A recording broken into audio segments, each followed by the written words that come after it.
about what did you find out writing about in this manual about the volunteer movement in Greece.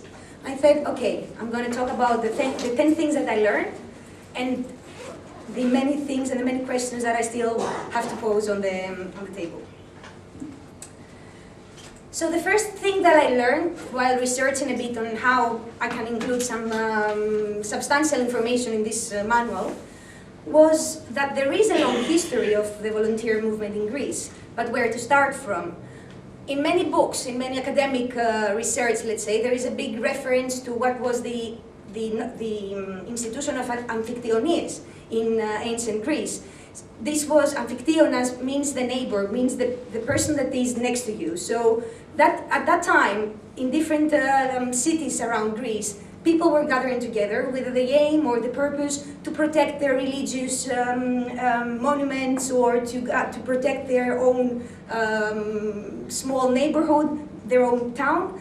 And this, in many aspects, is very much seen as a first attempt to organize people in a volunteer movement with a cause in order to work together for something.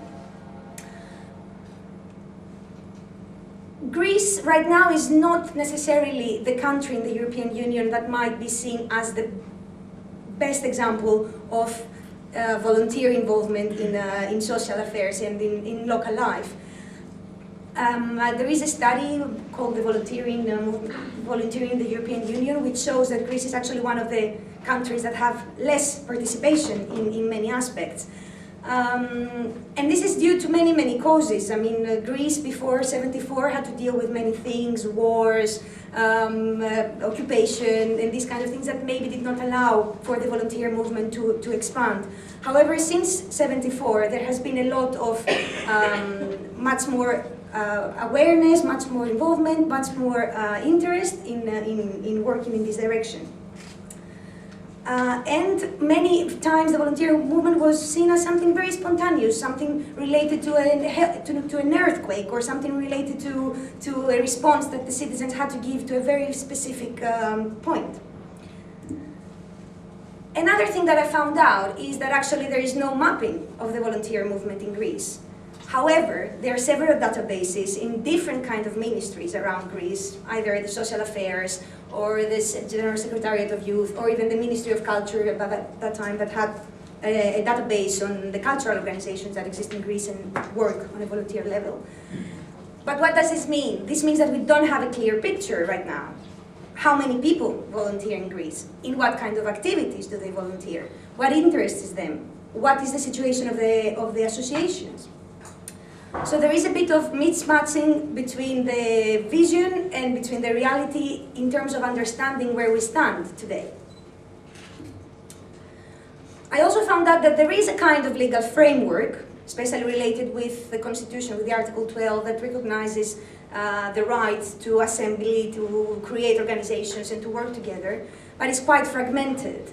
I mean, we're talking about volunteerism, but do we talk about social security of volunteers, or about security in general when they work or when they offer their services? Do we talk about a framework where their offering is recognized?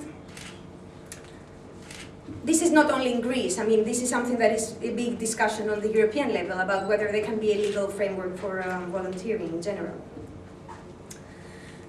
Then I found out that many people place the Athens 2004 Olympic Games as a milestone in the history of the Greek volunteering movement. I don't know how many Greeks are here, but I guess that most of the people that are my generation or a bit before were involved in the Olympic Games, either as volunteers or they worked. And there is a general understanding that this has been a very, very important moment for Greece and for people to actually feel that together they're doing something that has a meaning, no? There is a guy that writes here in the manual about his own experience as a volunteer, and he says, I cannot draw it, I cannot describe it, you just have to live it. And I guess that most of the people that actually had the experience to be in the Olympic Games, they actually felt that this was something unique. But then I also raised the question, is this kind of volunteering enough? Is it enough just to participate in something so big, in something so filled with fireworks, a one-off event is this equal to volunteering? And was this legacy actually really appreciated and used or followed up? Then I also found out that recently volunteering sounds as a very, very sexy concept, no? I mean, everybody's talking about volunteering, everybody wants to do some activity, they organize a big events, they ask for volunteers, and then they also feel that this is a kind of a social offer that they're doing to the society, so everything is volunteering, and this gives a feeling of participation, of social corporate responsibility, of excitement, of giving people opportunities to experience different things. But I also have some questions. I mean, a few weeks ago I was talking with the European Commission because they want to launch a campaign or something, and they wrote in their pamphlet, "But we are looking for volunteers." And I said, "Are you looking for volunteers or are you looking for supporters? Is it the same thing, or can we say that everything is volunteering?" Undoubtedly, the European Year of Volunteering 2011 gave a new impetus about talking about volunteering in general, not only in Greece, but also on the European level. Why do I say that? Because also in Greece there were many, many activities, many, many events supported or initiated in relation to raising awareness about the value of volunteering on the local level, on the international level. And as I told you, this manual was actually one initiative that came from the General Secretariat of Youth, came from the political environment as a recognition of this, that this topic is a priority, is of a certain importance. One other thing that came out of this year, also from the political level, was a big study on the situation of volunteering in Greece right now. This is online. If you read some Greek, you can have some look at it. But it also came out that there is a lack of information. Information is fragmented. You don't know exactly how many people are volunteers, what do they do, and what are their motivations behind it. And there were also different kinds of activities like videos or big conferences related to the European Year of Volunteer. But my question is, I mean, did these activities reach already the ones that are interested, that are aware, that are sensitive and sensible to those issues? Or did it actually reach the people that are looking for alternatives, are looking for something to get inspiration from and to offer their free time in order to contribute to the development of their local environment or of their lives in general? And then I had to write the manual. Okay, so this was done in 2 months, a very short time. However, the most important thing that I realized is that writing a manual about how to teach volunteering is not reinventing the wheel. So, although this project might seem quite innovative because it actually brings together a whole real-life spirit, which is volunteering, which happens in real-life environments, it brings it together, it makes a link between this real-life environment and the formal education system, and this can be very, very innovative. I didn't want to base this manual on something new, because what I realized is that there is a lot of work being done on the local level in Greece that can be used as an inspiration, as a driving force for the teachers to teach, and I put this into brackets, about the concept and the ideals of volunteering. So what did I do? This manual includes different, apart from different testimonials from volunteers from all over Greece. This was a very interesting exercise because I got into contact with different kinds of associations. My intention was to try to give an overview of the spectrum of volunteering. Either it can be in a remote village at the corner of Greece or in the city center. It can either be from a very, very renowned internationally NGO that is working internationally and has already a big brand name, or from a small organization that is working on the local level, doing things for its own community. Somebody told me as a critic to this, Matina, you don't have enough examples from outside of big cities. And I said, I tried. I wrote to as many people as I found out and as I could in these 2 months. I sent emails to different kind of organizations that I could find on the internet in these 2 months' time. Give me information, what are you doing? What kind of activities do you do? Do you use training in your work?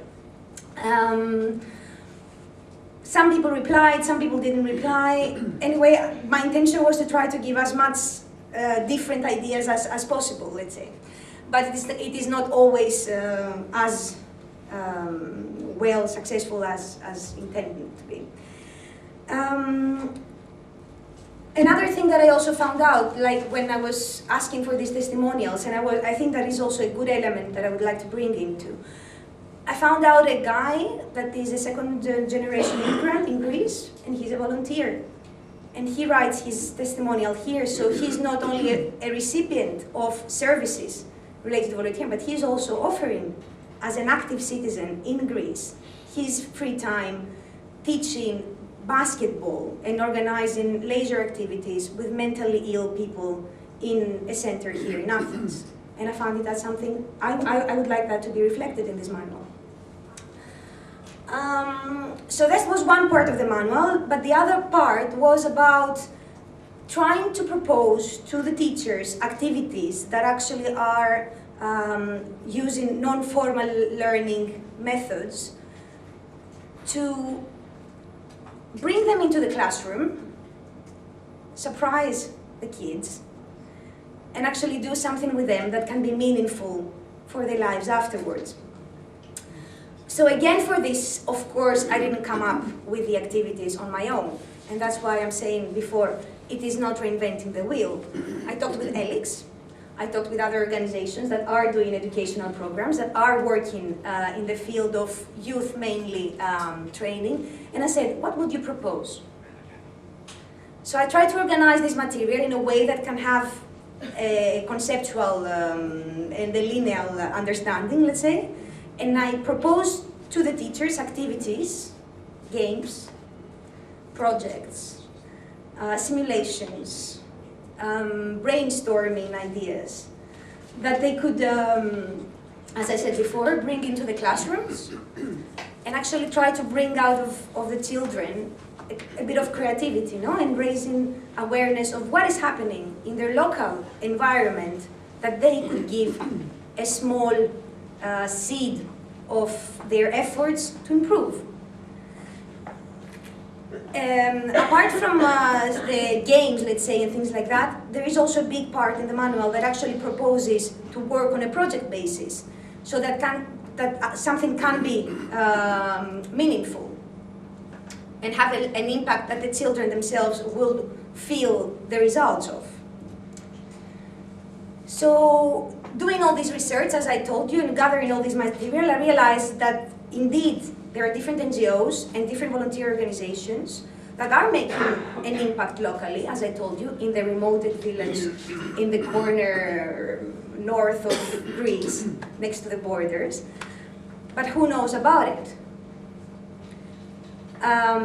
So this manual also wanted to highlight some of the things that are happening. I mean, who can imagine, or ask your parents, or I would ask my father, would you ever imagine that there are foreign volunteers, even young people coming from abroad, to save or to work for the safeguard of birds, let's say, that are in extinction in this remoted village at the borders of Greece? Very few people know, actually. No? But for the volunteers themselves, it is a very enriching and very unique experience. But also for the local community, even the fact of people coming abroad, recognizing the importance of this issue is something really inspiring, no? Something that can make a difference. Then my other question was, okay, and all this, can it actually be linked with the work of the formal education system?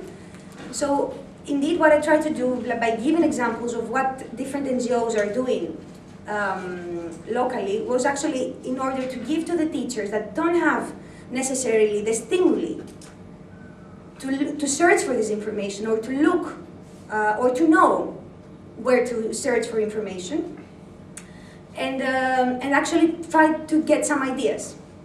Okay? So I also give them some hints about why don't you do that?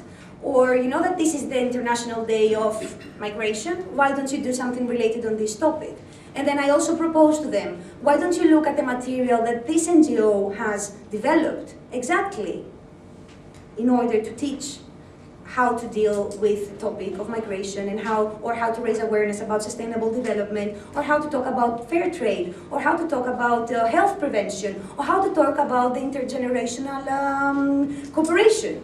I mean, there are examples of intergenerational cooperation. I know that here there are some organizations that are working with people that are retired, but there are projects that are working in this direction, bringing young people together with retired people to do things together and to learn from each other. So that was the aim, let's say, of the manual, more or less. And indeed, I also realized that there are many NGOs that are working in different fields, for example, in sustainable development or in environmental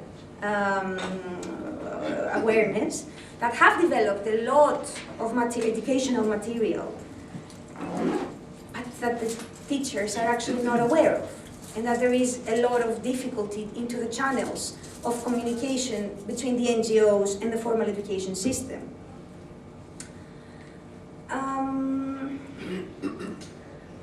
I also find out that there are already many enlightened teachers, professors, that they work and they invest their time and their energy in order to inspire their younger generation to take action and to get involved in what is happening in their local environment.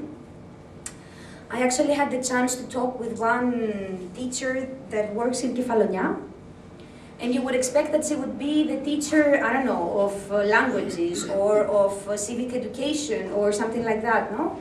She's not. She's the informatics professor.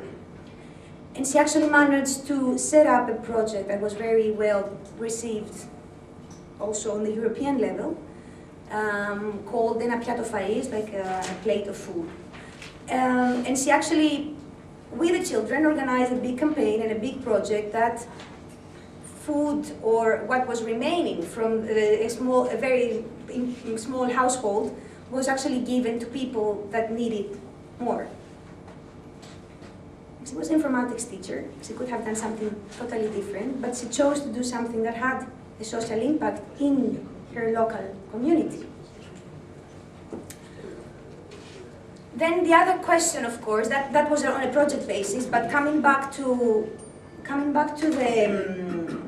the method, let's say, proposed inside the manual, which as I told you before, proposes non-formal learning activities that I guess most of you that are working in the NGO and civil society sector understand what it is, but do teachers actually understand? Do they dare to use these activities in the classroom? Do they find themselves silly or being a clown or losing their role as a professor that is trying to give a one-way direction information knowledge? Or actually do they take the risk? Do they take the risk? Do they try to do something different, to be alternative, and in this way to combine what is happening outside in the local community of the students, or in the world even?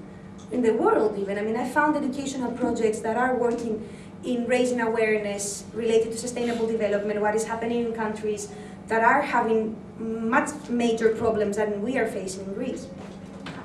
But do the teachers actually dare? And are they actually prepared to do this? Do they feel confident about using this kind of non-formal learning methods? This is something that I'm not blaming anyone here, but I'm also saying, and I also realize that writing a manual and sending it to 5,000 schools around Greece is definitely not enough. It's definitely not enough because nobody's obliged to use it. It is something that is offered as an inspiration, as a guide, as a compass to the professors. And also in the educational system there is this 2-hour per week slot called the free zone, that the professors can do actually what they want to do. And this could give them some ideas, but is it enough? And then I also say, what I say here is, do they feel actually confident about using non-formal learning methods? A lot is dependent on the management of the school. Do they let NGOs, do they let civil society actors come inside the school and actually share their experience? And if they don't feel confident themselves, do they get in contact with what is happening in the local environment and bring the expertise inside the classrooms from somebody that has the knowledge and has and takes the risks and uses this kind of activities to inspire and to teach young people? I received a letter from one of the teachers that actually used it. I didn't translate it to English, but I will try to do it now, so that you see what they say and what they feel. And he said, this person says that he's very happy about this great work that is included in the manual that we received in the school, as well as the initiative to share it with the rest of the educational community. The content gave me the opportunity to reflect on my role as an educator and to reinvest in projects of teaching values that I think are missing, while they are very, very necessary. I already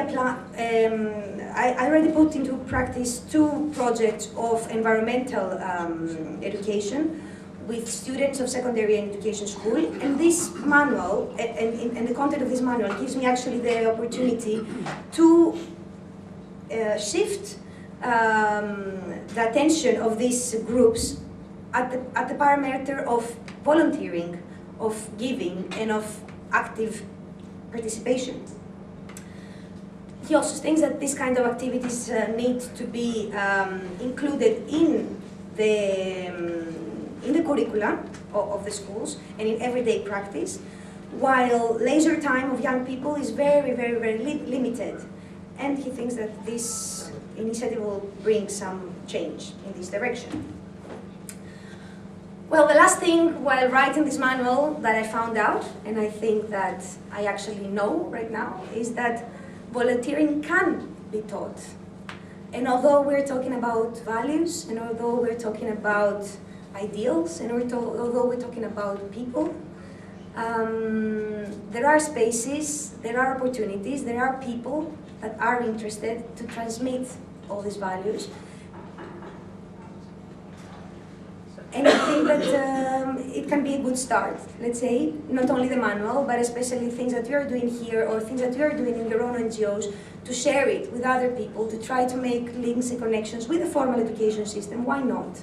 Why not? These are the young people that tomorrow are going to be living in your cities or on the European or international level, and it's good for them and very interesting to have been exposed to this variety and this spectrum of activities that give alternatives to their lives and make their lives much more meaningful in a way. I will close with, as I told you, we wrote this manual with Comic Press, which they're actually working for the promotion of comics, and we try to make the decalogue of a good volunteer, let's say. So I will try to translate again. Yes, so he's offering because he's interested for the people around him and for his environment. He's offering without expecting any financial recompensation. While he's offering, he's learning, he's gaining in knowledge and in the experience, and he develops different skills and he improves his skills. But he's also responsible towards everything that he's taking into his shoulders. He cooperates, he shares, and he helps the other members of the team in which he works. He's not disappointed if something goes wrong. He offers, he learns, and at the same time he's enjoying, he's having fun. He becomes more social, he makes friends, he travels, he gets new experiences. He offers in different sectors, depending on his own experience and knowledge and skills. And he's actually an active member of his society. And that's, I think, the topic that you are discussing here. And I hope I have given a bit of an overview of what is happening right now in Greece, and also maybe also a bit of an inspiration. I came from Strasbourg last night. I was in a conference and a symposium organized by the youth department of the Council of Europe. And we were talking about the crisis and youth, and there were different people from different countries talking about the lack of involvement of young people. Everybody has become a bit individualistic and all those things. And they were very surprised when I told them that, listen, I mean, this is something that is done in Greece. Who would expect, no, that on the political level we're actually trying to teach volunteering, actually trying to teach how to be an active citizen. So I felt a bit proud, and I hope that actually this will help teachers and young children, kids, to become more active in their societies. I'm open to your questions. I don't know if I talked less than I should have. You have talked less, so yes, I am free to talk with you or to answer to your questions if there are any. The manual? Yeah. Is it just in Greek, or you have an English version? It's only in Greek. However, as I told you, and I told to the other people, I mean, it's not about reinventing the wheel. I mean, many of the activities that are proposed, they're actually adjusted from manuals that exist on other topics, no? And maybe you know the tickets of the Council of Europe or things like that, yeah. So it's in Greek for the moment. Yeah. We want to translate, because I work in agency, in a translate agency. You work in a translating agency. If I would like this to be translated, we can talk about it. Why not? I would like, I mean, the intention is also to receive some feedback from the professors in the next year. And hopefully next year or in 2 years' time to make a more updated and a more accurate version, because as I told you, this was also done in a very, very short time. And honestly, I mean, in 50 or 60 pages, you cannot really put everything. And this is also actually written in a specific time frame and in a specific context, like giving ideas about what is happening in 2014, 2013, and that teachers could get some inspiration in trying to find links. But yes, why not? Let's translate it. Yes. I haven't had the chance to have a look at your manual, but I'm a teacher myself, and I often talk to young people. And I'm talking about my experience as a volunteer, and I'm talking about the concept of volunteerism. What most of young people have in protection is that we are living in a rather individualistic society, that we have to struggle a lot for our lives and for our future. And they cannot understand why should we give effort and energy into the society while the society is not doing anything for us. That's the main argument I have to face and answer to. Does your manual provide to the teachers ideas and arguments about this objection? Especially in Greece, I think that we're living in times that, I mean, crisis is a fancy word as well, and repeated all the time. But it is true, and I also said it before, that we're becoming much more individualistic. I need to save myself before saving the others. Again, a manual is only a map. It's only a GPS, no? It's not the Bible, and it's not the best way or the only way to actually raise awareness about what volunteering is. But what it does, and I think it does it in a good way, is to give ideas that are a bit out of the box, that can be attractive to young children, that they're not about talking about values or ideals, but it's actually about experiencing them, either through games, either through projects, concrete projects, that the children can see the results of their work and actually learn from that. And it's not, as I told before, it's not about having a course on civic education and teaching what is active citizen. I'm talking about that in general terms. I would get bored. I would say that's not affecting me. I'm not interested in that. But if I feel it, if I feel that there is a result and an impact in my local community, then maybe, ideally, I would get more involved. I would want this to be more perpetual. No, I would want this to happen also when I'm out of the school. And the other issue, the other topic is that, as I said, and I think it's quite important, to try to find synergies between what is happening in the outside world and what is happening inside the school. I mean, I can talk about my personal experience as a volunteer, and I can be inspiring or less inspiring.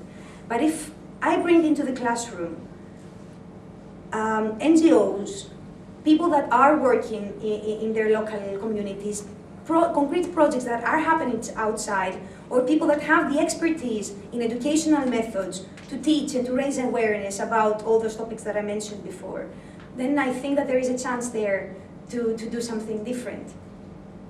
Yeah.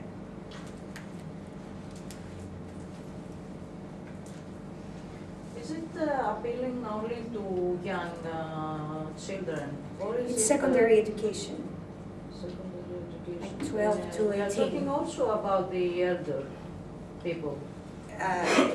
In general, you mean? In general, Yes. yes. So, how can you skip the part of the second one when, okay, you don't need money, but you are searching for money, so you need time to search for a job.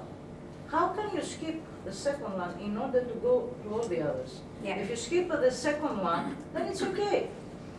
No, I understand completely what you're saying, and I guess that's the major No, it's not preoccupation. No, it's not the same thing, though. But it's the major preoccupation of people, or especially young people, that are in search. Same with them. Yes, that in goes search of, also to them. Yes. How can you skip this second? You cannot skip, and that's also Barrier. actually something that is reflected. I mean, I don't want to talk about psychology here and Maslow pyramids and whatever, but No, it's not that. There must be a key to open the second door and go to the others. That's what I'm trying to say. There must be a key, verbally or something else. what do you mean a key? There Key, has to be a kind of psychologically, recompensation. There has to be a kind of Verbally recompensation. key, yeah. Yes, of course. So how can you skip it?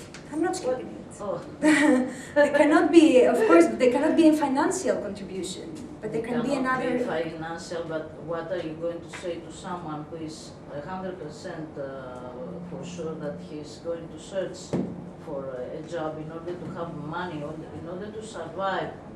He has a reason to say that.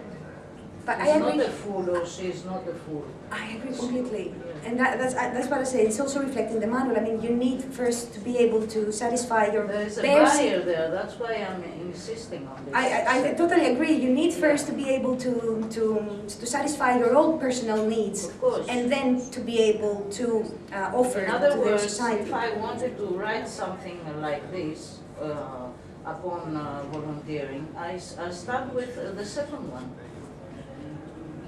I start with the second one. So you would The rest underline. will come. You would underline that there is no financial contribution. Yes, Okay. but Everything else is okay. But. Thanks for the. My feedback on that. opinion. No, but you're absolutely right. Absolutely right. So this is a very great barrier. This is a barrier. It is, and actually many times it's also It stops right the now. conversation. It stops the conversation, and you're right. And it also comes back to what I said before about volunteering has become quite sexy, and people are offering Yeah. volunteering as an alternative to lack of So you jobs. Yeah, you want them to see something else. I don't want them. Yeah. Like, well, it's just a picture, as woman. It's not like that. Life is not like that. Anyway.